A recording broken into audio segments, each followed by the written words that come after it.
Hi, I'm Alan Ross. We're here at the RE Plus Conference and Exposition. We're talking to thought leaders about the future of the energy economy. So join us and enjoy.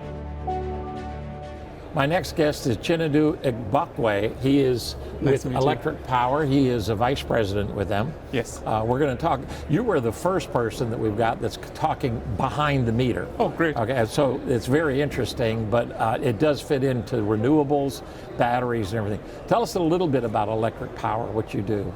Yeah, so Electric Power, we design and develop residential home battery systems. Okay. So the base technology is a home battery system behind the meter. It comes in a 10 kilowatt hour, 15 or 20 kilowatt hour box. Okay. Single phase, either solar connected or battery only for the homeowner. Okay. So you can connect solar, power it up, then you can also provide power to my son's electric car because he has solar on the roof. Oh yeah, definitely. Yeah, puts a battery in. Yeah, okay, that's definitely. Excellent. Right. Yeah. So we have different configurations. Not to get too technical, we have a DC coupled or an AC coupled configuration. Okay, right. But yeah, the idea is for you as a homeowner, you're able to have solar and battery in your home that helps you save electricity costs. Number one, and then two, if you do lose power, the battery is able to back up your loads. And three, really more important, is allows you to participate in demand response programs. So your utility may compensate you for excess capacity, for example, or you may choose to bid your battery into demand response programs. Talk a little bit about that, because if you had to sell every homeowner in America, your marketing costs would be 1,000 times higher than what you, right?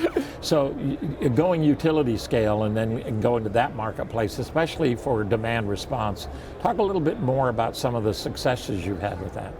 Yeah, so we've had multiple programs. One recent one is we've partnered with the MCE CCA in California. So there, it's a CCA. They've partnered with us and the homeowners within their territory. Okay. They compensate the homeowner to buy our batteries, and in exchange for that, they are able to use the batteries sometimes in a day. What that does for them as a utility is allows them to reduce the stress in their grid. And what's really great about behind the meter solutions is you can solve micro problems, right? So when you have a large utility scale battery system, that can solve a macro problem. So that can solve an entire region. But sometimes you have micro problems like one transformer being stressed in your entire network. Right. So by being really focused on specific locations, you can begin to pinpoint micro problems around your network and solve that with a behind-the-meter battery solution. And most importantly, you have the homeowner that also owns part of the system or owns the entire capex. So you as a utility, you have a reduced capex investment, and you pay the homeowner as a service for the use of the battery. Okay, to talk about that, because you mentioned CCA. That's a unique organizational structure. Right. Kind of much more community-based, right? Exactly. Right. That works for them. How would it work for a larger utility? How does that work?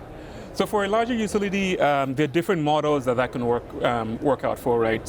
So one, large utilities already have demand response programs, right, that are out there, whereby they compensate you for reducing your demand a certain period of time. You can use a battery to meet that request by discharging your battery a certain period of time. So think about your battery as a negative load. So you can either turn off loads in your home, so turn off your AC to meet demand response requests, or you can have your battery discharge at a certain period of time, and then the net effect to the grid is about the same. So that's one model, is you work with a utility that already has a program, and then you send up your product into that program. Another model is whereby we have aggregators, or what you call virtual power plants. Right. We come together and we gobble up maybe 1,000 or 2,000 batteries in a certain location. We enroll them into our virtual power plant, and then we then go to a utility and say, here's how we're going to solve some of your problems. And I have 4,000 batteries at these different locations, right, and let's have a one-to-one bilateral agreement on exactly how I provide services to you. So then you as a homeowner would sign up with me as a virtual power plant. Right. We agree on pricing terms, and then I'm able to control your battery at a different period of time, and I compensate you when I when I do that. So you're turning the rate payers, who have now become customers, right? That's the whole industry movement from utility, is they were rate payers. Right. Now they're customers. You're turning them into suppliers. Exactly. Yeah, right. it's a brilliant system. Right. And then it makes you as a homeowner, like, it gives you agency over your energy. Yeah. Right. So you're no longer looking at the utility as just somebody you pay for your energy, but you're now actively playing in that space.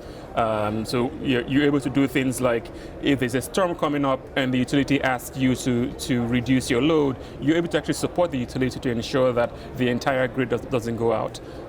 So that's one advantage, of a residential behind the meter program versus a large utility scale battery programs. Both are needed. It's not an either or. Yeah. But I think a mix of that is needed to really be able to make our grid more modern. Lithium ion? Yes. Okay. So again, lithium is a big issue, right? So we should use it in places. Rather than our cell phones, we should use it in our homes. Is that right? Well, it depends, right? So I have been using lithium ion all my career. Right. There are safety issues with them, but most of the ones that are out there in the market now have gone through extensive testing. Right. Our batteries are good for indoors and outdoors. We've gone through fire testing or runaway testing. So from a safety point of view, we've gone through the steps to ensure that our product is safe. Right. And my recommendation is, whoever is deploying a battery solution is to ensure that whatever product you're using has gone through the industry standard safety tests and keeps up to date with that. It would seem to me that right now in the news is Puerto Rico, having gone through another hurricane. 5 years ago it did it, and I think the DOE spent $5 billion to rebuild Puerto Rico. Right. In all of the islands, because I know you're in some of the islands, yes, they should rebuild this way. Yes. I mean, instead of building large transmission, large generation, we ought to move it as close to the consumer that we possibly can. Yeah. And interesting you say that. We have a partnership with a company called Barrio Electrical in Puerto Rico, in Isabela, Puerto Rico, and we've begun to deploy our solutions there. So all the homes that we deployed, when there was a loss of power, we're able to keep the homes powered through that. And I can tell you, since that has happened now, demand has increased for it, right? So we're able to go into communities in Puerto Rico, deploy battery and solar solutions that allow them, when the grid is up, they're up and running. And when we lose power from the grid, our batteries disconnect them from the grid and power their loads for over a long period of time. So we're already there now deploying our solutions, and we're ramping up in Puerto Rico. Excellent.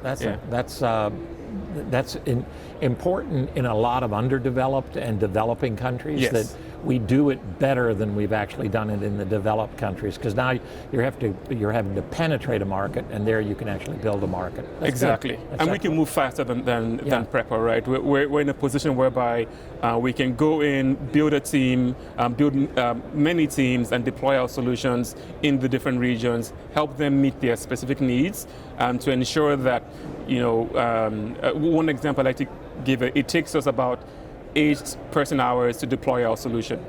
Right. So if I go to a home in Puerto Rico and they have interest in my solution, if we start by 8 a.m., by 5 p.m. we're fully installed, commissioned, and you're ready to go. So that's big, right? That's way faster than going with a huge program that takes years to deploy, lots of bureaucracy. We're able to deploy within hours and days. Impact on the renewables energy. We're at the RE Plus conference. There's 20,000 people here. It is, as the speaker said last night, it's the inflection point, right? Yeah. We're about to see that hockey stick take off. What does that mean for your company and what you're doing?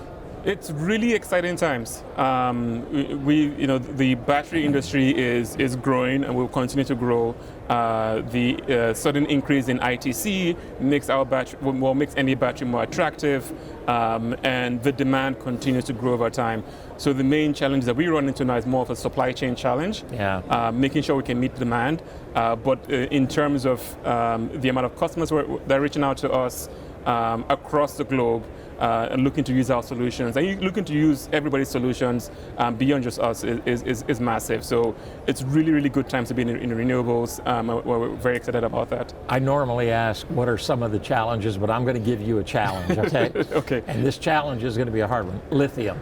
Okay. It is in a shorter supply than the demand today, and it's going to get worse. How are you all dealing with that problem? It's a tough one. We don't have all the solutions. I knew it was a challenge, right? So give me some of the solutions. Well, we don't have all the solutions. We are seeing some interesting companies do things with recycling. The interesting about lithium is you can fully recycle it if you do it properly. And we're also seeing interesting companies look for different ways to pull lithium out of the ground. But those are really early stages. It is a concern in the industry. I don't think anybody has fully wrapped their head around it or really have a good solution for it. And you're seeing that now, right? Lithium-ion batteries are, from a supply point of view, is heavily backlogged, and it's hard for us even to meet current demand. As the demand increases, that will continue to be a challenge. So I don't have an answer for you. We know it's a challenge, and we're trying to see different ways to resolve that. And there are really cool companies out there that are launching new programs or new products that are hopefully able to help to solve this. But I mean, most new companies are probably 10 years down the line to have a commercially viable product that can really replace lithium or help to improve the supply chain. Yeah, recovery is a big thing. If we could take the lithium that we've already used and repurpose it, we do two things. We keep it from going into the landfills, and we reuse it so you don't have to go mine anymore. But anyway, good. And then there's some companies are trying the second life lithium-ion ideas, whereby you take lithium-ion batteries that were in cars that are no longer good enough to be in cars, and then you use it in energy storage in homes. So that's still early phases. Yeah. We haven't seen it really fully commercialized, but you can tell that people are thinking about it, right? It's a challenge. Well, people like me are asking hard questions about it. Okay, Chinedu, thank you so much for joining us. Appreciate it very much. Thank you very much. Okay.